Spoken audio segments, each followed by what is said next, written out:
మరింత విశ్లేషణ అందించడానికి మా ఎగ్జిక్యూటివ్ ఎడిటర్ మురళి లైవ్ లో సిద్ధంగా ఉన్నారు. ఆయనతో మాట్లాడదాం. మురళి గారు, మోదీ వ్యాఖ్యలు మనం చూస్తే దేశ అభివృద్ధిలో రాష్ట్రాన్ని కూడా భాగస్వామ్యం చేస్తాము, కలిసి వెళతాము అన్నట్టుగా మాట్లాడారు. So it is a good sign అనుకోవచ్చా? ఖచ్చితంగా ఇది ఒక మంచి పరిణామమే. కానీ ఈరోజు జరిగినటువంటి అంశాలు మనం గమనిస్తే చాలా సున్నితమైనటువంటి రాజకీయ చర్చ ఇక్కడ కనిపించకుండా జరిగిందని చెప్పి మనం భావించడానికి ఆస్కారం ఉంది. ఎందుకంటే గతంలో మనం పరిణామాలు చూసాం. తెలంగాణలో ముఖ్యమంత్రిగా కేసీఆర్ ఉన్నప్పుడు, ప్రధానమంత్రిగా నరేంద్ర మోదీ వచ్చిన సందర్భాల్లో మోదీకి వ్యతిరేకంగా పెద్ద ఎత్తున నిరసన కార్యక్రమాలు, బ్లాక్ బ్యాడ్జెస్, నల్ల జెండాలు ఎగరేయడం, నల్ల బెలూన్లు ఎగరేయడం, ఇలాంటి పరిణామాలు చూసాం. కానీ కౌంటర్ పార్టీగా ఉన్నటువంటి ఈరోజు రేవంత్ రెడ్డి కాంగ్రెస్ పార్టీ ముఖ్యమంత్రిగా ఉన్నారు. కేంద్రంలో భారతీయ జనతా పార్టీ నాయకత్వం ఉంది. రాజకీయంగా పరస్పర విరుద్ధమైనటువంటి భావజాలం ఉన్నటువంటి రెండు రాజకీయ పార్టీలకు సంబంధించినటువంటి ముఖ్యమైనటువంటి పార్టీలకు సంబంధించిన నాయకులు ఇద్దరు. వైపు ప్రధానమంత్రిగా నరేంద్ర మోదీ వచ్చారు, తెలంగాణ ముఖ్యమంత్రిగా రేవంత్ రెడ్డి వచ్చారు. ఇద్దరు రెండు భిన్నమైన రాజకీయ పార్టీలకు సంబంధించిన వ్యక్తులు. కానీ కేంద్రం అభివృద్ధి చెందాలంటే, మొత్తం దేశం అభివృద్ధి చెందాలంటే అందులో ఖచ్చితంగా రాష్ట్రం కూడా భాగస్వామ్యులు కావాలి. మీరు కోరుకున్నటువంటి వికసిత్ భారత్లో 2047లో $3 ట్రిలియన్ భారతదేశం చేరుకోవాలంటే అందులో ఖచ్చితంగా తెలంగాణ రోల్ కూడా ఉండాలి అని చెప్పి కోరుతూనే ప్రధానమంత్రికి ముందు కొన్ని విజ్ఞప్తులు రేవంత్ రెడ్డి ఈరోజు పెట్టడం జరిగింది. అందులో చాలా కీలకమైనటువంటి అంశాలు ఆయన కోరుకున్నటువంటి కొన్ని కారిడార్కి సంబంధించి కావచ్చు, లేక మచిలీపట్నం హైదరాబాద్కి సంబంధించిన డెడికేటెడ్ పోర్ట్ కారిడార్కి సంబంధించిన అంశాలు కావచ్చు, అలాగే మూసి అభివృద్ధికి సంబంధించినటువంటి అంశాలు కావచ్చు, ఇలాంటివన్నీ కూడా ప్రస్తావిస్తూ ఆ రోజు ముఖ్యమంత్రిగా నరేంద్ర మోదీ గుజరాత్ సీఎంగా ఉన్నప్పుడు ఏ రకంగా అయితే ప్రధానమంత్రిగా అప్పుడు మన్మోహన్ సింగ్ ఏ రకమైనటువంటి సహాయ సహకారాలు అందించారో అప్పటి గుజరాత్ ముఖ్యమంత్రిగా ఉన్నటువంటి మోదీకి అదే తరహాలో ఈరోజు ప్రత్యర్థి పార్టీగా ఉన్నటువంటి మేము ఇక్కడ ఈ రాష్ట్రంలో తెలంగాణలో అధికారంలో ఉన్నప్పటికీ, కేంద్రంలో భారతీయ జనతా పార్టీ అధికారంలో ఉన్నప్పటికీ కేంద్రం నుంచి ఆ రకమైనటువంటి సహాయ సహకారాలు కావాలి అనేటువంటి ఒక సంకేతం. అంటే ఆ రోజు ఫెడరల్ సిస్టంలో భాగంగా గుజరాత్ సీఎంగా ఉన్నటువంటి నరేంద్ర మోదీకి మన్మోహన్ సింగ్ పూర్తి స్థాయి సహాయ సహకారాలు అందించారు అని చెప్పేటువంటి ప్రయత్నం, ఆ రకమైనటువంటి సహాయ సహకారాలు ఈరోజు తెలంగాణ కూడా కేంద్రం నుంచి కోరుకుంటోందని చెప్పేటువంటి ప్రయత్నం చాలా క్లియర్గా రేవంత్ రెడ్డి ఇచ్చారు. దానికి అదే స్థాయిలో అంతే సున్నితంగా మోదీ కూడా కౌంటర్ ఇవ్వడం జరిగింది. ఖచ్చితంగా తెలంగాణకి పూర్తి స్థాయి సహాయ సహకారాలు అందిస్తాము, కానీ ఒక విషయాన్ని మేము ఇక్కడ కేటగిరికల్గా చెప్పాలనుకుంటున్నాము. అదేంటంటే ఆ రోజు మన్మోహన్ సింగ్ ఏ రకంగా అయితే గుజరాత్కి కేటాయింపులు చేశారో ఆ తరహా కేటాయింపులు కనుక చేస్తే మేమిప్పుడు తెలంగాణ రాష్ట్రానికి ఇవ్వాలనుకుంటున్నటువంటి నిధులు ఏవైతే ఉన్నాయో అవి సగానికి పడిపోయేటువంటి అవకాశం ఉంది. అంటే దాదాపుగా ఆ రోజు గుజరాత్ చేసినటువంటి కేటాయింపుల కంటే కూడా రెట్టింపు కేటాయింపులు ఈరోజు తెలంగాణ ప్రభుత్వానికి మేము ఇవ్వాలనుకుంటున్నాము, తెలంగాణ రాష్ట్రానికి మేము ఇవ్వాలనుకుంటున్నాము అని చెప్పేటువంటి ప్రయత్నం. అక్కడ మోదీ చాలా సెటారికల్గా మన్మోహన్ సింగ్ తనకి పెద్దగా ఇచ్చిందేమీ లేదు అని చెప్పేటువంటి ప్రయత్నం ఒకటి చేయడం. రెండు, మీరు కోరుకుంటున్న దానికంటే కూడా చాలా రెట్టింపు మేము తెలంగాణ రాష్ట్రానికి ఇవ్వాలనుకుంటున్నాము అని చెప్పేటువంటి ప్రయత్నం. ఈ రెండు కూడా చాలా క్లియర్గా చేశారు. అంటే ఒక సున్నితమైనటువంటి రాజకీయ సంభాషణ. నేను రాజకీయాలు మాట్లాడను అని చెప్పి రేవంత్ రెడ్డి గారు చెప్పారు కాబట్టి నేను కూడా రాజకీయాలు మాట్లాడను అని చెప్పి ప్రధానమంత్రి మోదీ అంటూనే చెప్పాల్సినటువంటి విషయాన్ని అంతే సున్నితంగా అదే వేదిక మీద రాజకీయపరమైనటువంటి చర్చకి ఆస్కారం లేనటువంటి ఒక అభివృద్ధి కార్యక్రమాలకు సంబంధించిన వేదిక మీద చాలా క్లియర్గా మోదీ కూడా అంతే స్ట్రాంగ్గా చెప్తూనే చివరిలో ఒక మాట అనడం జరిగింది. అదే ఇప్పుడు మొత్తం వ్యవహారంలో రాజకీయంగా చాలా చర్చకి దారితీసినటువంటి అంశం. కాబట్టి మీరు మాతో కలవండి, హంసే జోడో అని చెప్పి రేవంత్ రెడ్డి వైపు తిరిగి సున్నితంగా నవ్వుతూ ఒక మాట అన్నారు. అది ఇప్పుడు రాజకీయంగా చర్చకి ఖచ్చితంగా దారితీసేటువంటి ఆస్కారం ఉంది. కాబట్టి అంటే తెలంగాణ రాష్ట్రంలో మేము పెద్ద ఎత్తున అభివృద్ధి కార్యక్రమాలు, సంక్షేమ కార్యక్రమాలు చేయాలనుకుంటున్నాం. కాబట్టి గతంలో గుజరాత్కి నేను ముఖ్యమంత్రిగా పనిచేసిన సందర్భంలో మన్మోహన్ సింగ్ సహాయ సహకారాలు అందించిన దానికంటే కూడా రెట్టింపు సహాయ సహకారాలు అందించాలనుకుంటున్నారు. కాబట్టి మీరు నాతో కలవండి అని చెప్పినటువంటి మాట ఏదైతే ఉందో, హంసే జోడో అనేటువంటి మాట రేవంత్ రెడ్డి వైపు తిరిగి ప్రత్యేకించి నవ్వుతూ చెప్పినటువంటి మాట ఏదైతే ఉందో అది దాన్ని చాలా సున్నితంగా గమనించాల్సిన అవసరం ఉంది. ఎందుకంటే ఓవైపు బడే బాయ్ చోటే బాయ్ అనేటువంటి విషయం మీద పెద్ద ఎత్తున చర్చ జరిగింది. ఆ రోజు రేవంత్ రెడ్డి ముఖ్యమంత్రిగా అయినటువంటి కొత్తలోనే ప్రధానమంత్రి నరేంద్ర మోదీని మీరు కేంద్రంలో ఉన్నటువంటి పెద్దన్న, మేము రాష్ట్రంలో ఉన్నటువంటి చిన్నన్న, కాబట్టి బడే బాయ్ చోటే బాయ్లా మేము వ్యవహరించాలని చెప్పి ఆ రోజు రేవంత్ రెడ్డి అన్నటువంటి మాటలే రాజకీయంగా పెద్ద ఎత్తున ప్రకంపనలు సృష్టించాయి. ఇప్పుడు దాని కొనసాగింపుగా మోదీ కూడా మరొక ముందుకేసి మీరు మాతో కలవండి, హంసే జోడో అనేటువంటి మాటలు ఏవైతే అన్నారో అది ఖచ్చితంగా రాజకీయపరమైనటువంటి చర్చలకి ఆస్కారం ఇచ్చేటువంటి అంశం అవుతుంది. అది కూడా దట్టు రేవంత్ రెడ్డిని ఉద్దేశించి స్పెసిఫిక్గా అన్నటువంటి ఆ మాట చాలా క్లియర్గా ఒక చర్చకి దారితీసేటువంటి ఆస్కారం అయితే మనకి ఇక్కడ కనబడుతోంది. అంటే ఒక రాజకీయపరమైనటువంటి వేదిక కానప్పటికీ, అభివృద్ధి కార్యక్రమాలకు సంబంధించినటువంటి వేదిక అయినప్పటికీ కూడా రేవంత్ రెడ్డి కూడా చాలా సున్నితంగానే రాజకీయపరమైన అంశాలని స్పృశించారు.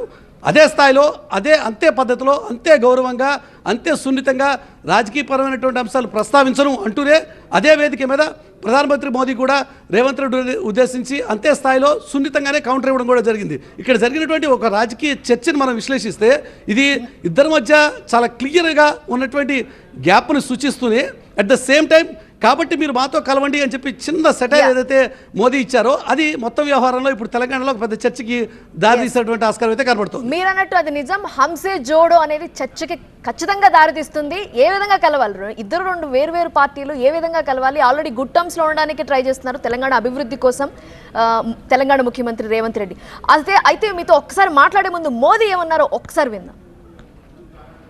आप जहां पहुंचना चाहते हैं नहीं पहुंच पाएंगे, और इसलिए अच्छा है कि मेरे से ही जोड़ो।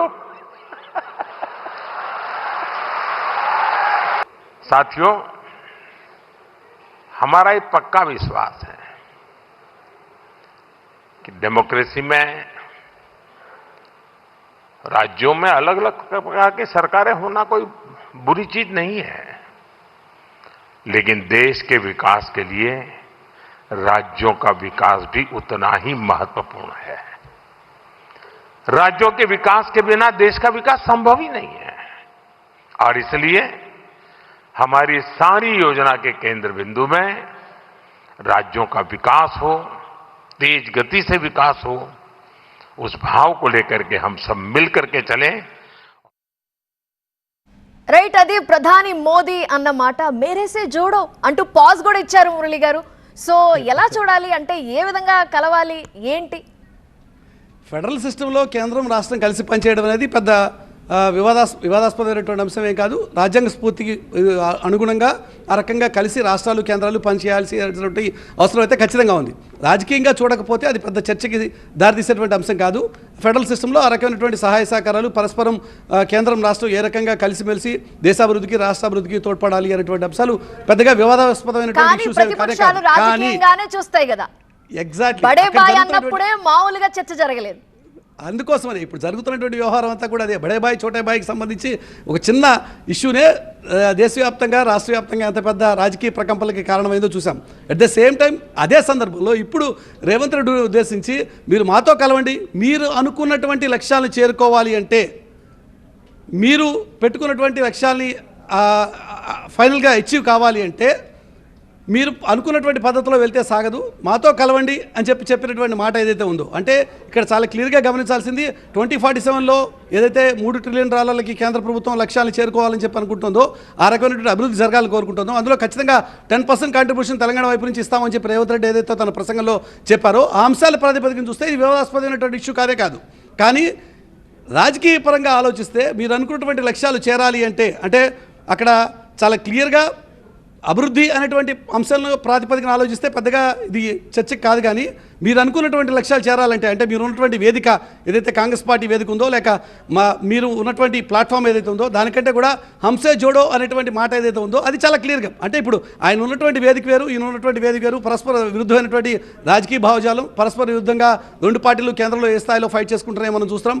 అటువంటి చర్చలు జరుగుతున్నటువంటి ఈ సందర్భంలో ఒక రేవంత్ రెడ్డి ఒక స్ట్రాంగ్ సీఎంగా ఉన్నటువంటి, తెలంగాణలో చాలా స్ట్రాంగ్ సీఎంగా ఉన్నటువంటి వ్యక్తి, దేశంలోనే ఈరోజు ఒక కాంగ్రెస్ పాలిత రాష్ట్రం ఏదైనా బలమైనటువంటి రాష్ట్రం ఉంది అంటే అది ఖచ్చితంగా తెలంగాణ రాష్ట్రమే. కర్ణాటకలో చాలా గందరగోళమైనటువంటి పరిస్థితులు నెలకొన్నాయి. కేరళలో మొన్ననే వచ్చినటువంటి ప్రభుత్వం అది కూడా కాంగ్రెస్ లెడ్ ఫ్రంట్ కాబట్టి అక్కడ కూడా ఈ మధ్య కాలంలోనే ప్రభుత్వం ఏర్పడింది కాబట్టి అది కూడా పెద్ద చర్చకి కారణం కాదు. కానీ దేశంలో ఒక బలమైనటువంటి కాంగ్రెస్ పాలిత రాష్ట్రం ఏదైనా ఉంది అంటే అది ఖచ్చితంగా తెలంగాణ.